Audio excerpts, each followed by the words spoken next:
গতকাল আসবে? স্ট্রেট গতকাল কেউ কেমনে আসবে? আগামীকাল আসবে।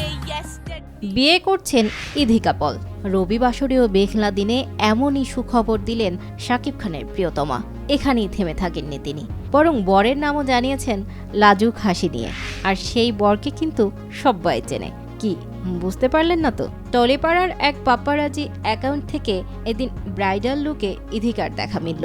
এত সাজ কেন? প্রশ্ন রাখতেই নায়িকার জবাব, আমার বিয়ে। এরপর বরের নাম জানতে চাওয়া হলে ইধিকা বলেন, শিব। আমার বিয়ে কার সঙ্গে? শিব মহাদেব। শিব। তবে কনফিউশন দূর করতে জানিয়েছিলেন শিব মানে মহাদেব। হ্যাঁ, নিছক মজা করেই নিজের বিয়ের কথা বলেছিলেন ইধিকা।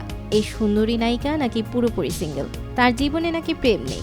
এক সাক্ষাৎকারে অভিনেত্রী বলেছিলেন, আমার জীবনে এখনো কেউ আসেনি, এলে ঘোষণা করব। প্রেম করার মতো এখন পর্যন্ত কাউকে খুঁজে পাইনি। ক্যারিয়ার নিয়ে একটু বেশি ভাবছি, প্রেম করার সময় নেই।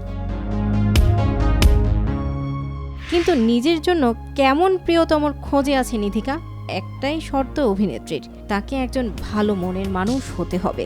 ইধিকা বলেছিলেন, আমি চাই আমার প্রেমিক মন থেকে ভালো হোক, ভালো মানুষ হোক এবং সবাইকে মন থেকে সম্মান করুক। তোমাকে জানিয়ে দিলাম ও প্রিয়তমা।